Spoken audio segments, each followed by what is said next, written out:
So she's used 500 units since the previous bill.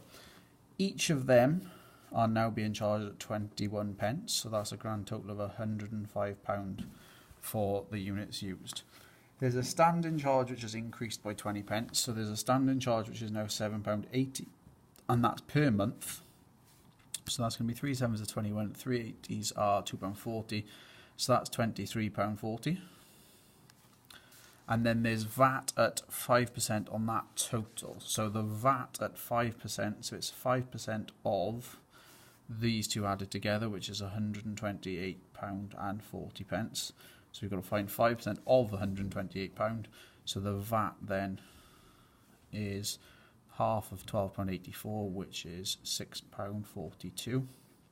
And then we add that on to the total to find out the full amount she needs to pay. So the total to pay is £134.82. Now the question was, does she have enough money to buy her washing machine? So she has £470 in the bank. The washing machine is £330, so that would leave her with £140, and £140 is more than the £134.82 she needs for the bill. So yes, she can, and the reason is because of that 140 being more. Question 5 about the box and whisker diagrams. So apples from which tree have the least median width? So if we look at the 3, the lowest median, the median is the line in the middle, so the lowest is orange pippin. So it's the orange pippin apples that have the least median value. And the median of those is, so if we look at this line, it's here, so it's 55, 56, 57. So the median is 57. Oh, not there, 57. The range for the Gala apple tree. The range is the very highest number, subtract the lowest, which are these two whiskers at the end. So we've got 83, take away 42, so that's 41 millimetres as the range. The apple tree with the greatest interquartile range. The interquartile range is the difference between each edge of the box. So the widest of these, and you can see that the pink lady is clearly the largest interquartile range. And the interquartile range of that one, so the upper quartile is 79, and the lower quartile is 46. So if we take them away, we get that the interquartile range is 33. Which has a higher proportion of larger apples? So if we want to work that out from a box and whisker, we're going to look at the last section. So there's 25% at the very top. Remember, the upper quartile is 75% of the way through. So if we look at the last quarter, you can see that the Gala apple, a quarter of the apples have got a width of at least 80.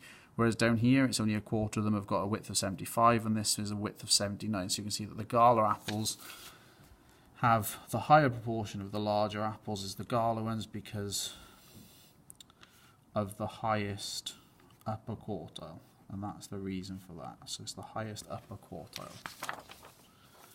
Question 6. So we've got 0.83 recurring, so it's only the 3 that recurs, so it's 8, 3, 3, and so on. So now I need to multiply this by something to get rid of the recurring. So if I just multiply this by 10, I get 8.3333.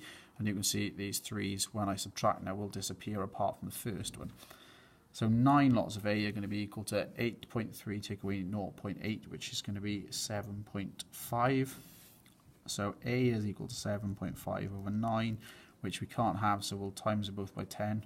So that's 75 out of 90. So effectively, I've cut the pizza into 90 slices, and there are 75 altogether. So if I'm going to split that by 3, each person is going to get 25 out of those 90 slices. And then it says in its lowest term, so divide top and bottom by 5, I get 5 over 18, and that is the lowest I can have.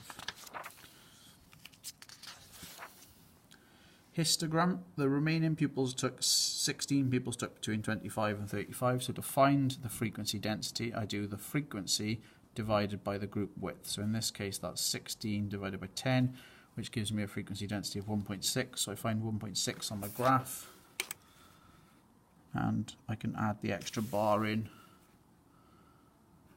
and there's the frequency diagram, frequency density filled in for that one. What's the greatest possible of ranges? So the slowest anybody was 5 seconds, potentially. They're between 5 and 10, but we don't know exactly where in there, so we're going to assume that the lowest they could have been was 5, and the fastest they could have been, or the slowest, was 50, so that's a difference of 45. Calculate the total number of pupils that were in the group. So we know there are 16 in this bar, because it told us there were 16. To work out each bar, you do the width of the bar times by the height, so you find the area of the bar. So in this case, it's 5 times 2, which is 10. This one is going to be 5 times 5, 25. This one is going to be 10 times 2.4, 24. And then the last one is 15 times 1, which is 15. And then we add all those together and find that there were 90 pupils in total.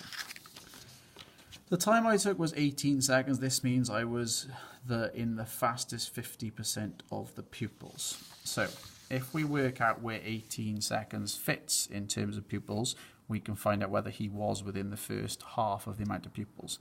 So 18 seconds is 3 seconds into this bar here. Now we're going to assume these 24 people are spaced equally within this bar, so we need to find out how many of them would be 3 seconds in. Now there are 10 altogether in this bar, so we're going to find 3/10 of those 24 people, and that'll tell us how many people were between 15 and 18 minutes. So 3/10 of 24 is going to give us 8 people. So there were 8 people in the first 3 seconds of that bar there. Now we've got the 10 from the first bar, we've got the 25 from the second bar, and then we've got these 8, which gives us 43 people. So 43 people answered it within 18 seconds. Now there are 90 in total, so 50% would be 45 people. So 45 people, and we're saying that the 43 were within 18 seconds, so over 50% of the people completed it within that time, so he is correct. How could he be false? He could be false because we've assumed that these 24 people are evenly spaced throughout this bar. They might not be. All 24 of them may have took 16 minutes, and if that was the case, then he would no longer be within the first 50%. So if all 24 in that bar took 16 minutes, which is possible because we don't know how the data spread out because we've just got it grouped.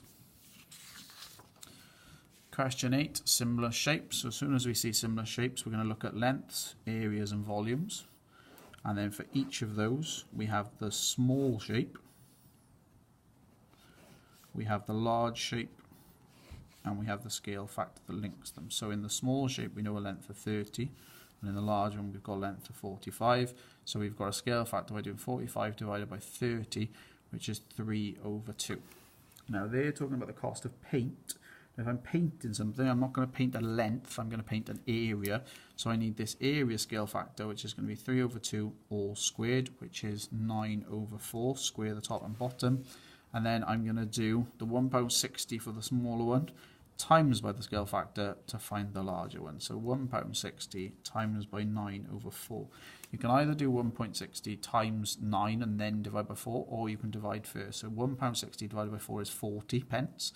Times by 9 will give you a total of £3.60 to paint the larger one.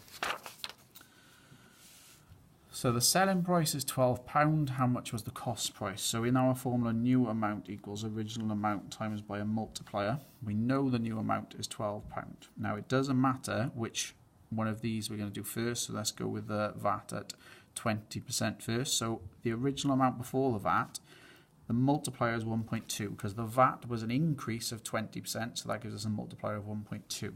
So if I do 12 divided by 1.2, I'll find out what the price was before the VAT. 12 divided by 1.2 is 10. So before the VAT, it was £10. We follow the same process again now, but looking at the 25% increase for the profit. So now we know the new amount was 10.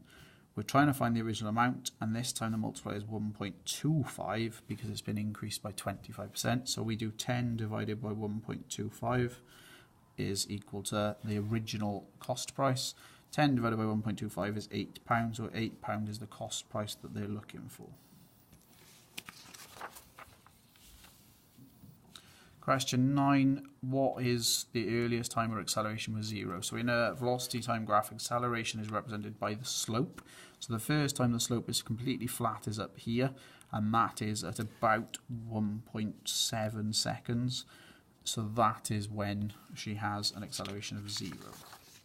Use the trapezium rule to calculate first 5 seconds. So trapezium rule, h over 2, y0 plus yn plus 2 lots of y1, y2, and so on until you get to the end. Remember, we think of this as half of the first plus the last plus 2 lots of everything else.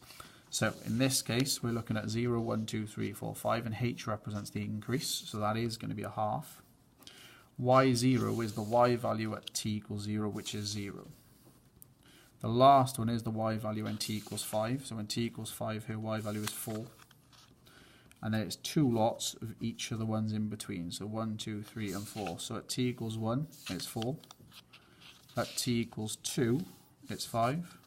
At t equals 3, it's 4.8. And at t equals 4, it's 4.2. Then we're going to add together those inside the bracket, and then once we've added those together, we'll times it by 2, and then we'll add these on as well.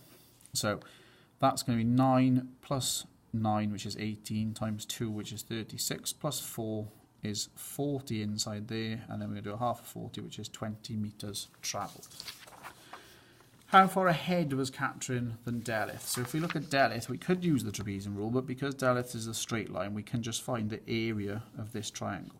So we've got 5 times 3 and then halved. So Delith's distance was 5 times 3 divided by 2, which is 7.5 metres. So then we can do 20 take away 7.5, and we'll know that that's a distance change of 12.5 metres. So that's how far ahead Katrin was. Explain why your answer to C is an underestimate. So when we use the trapezium rule, what we are effectively doing is drawing lots of trapeziums underneath the curve. And to make them into trapeziums, we need to join up each of the end points. And as you can see, in every case, our trapezium is actually smaller than the full part of the curve. So we've underestimated, because each trapezium is below the curve. So the trapeziums are below the curve.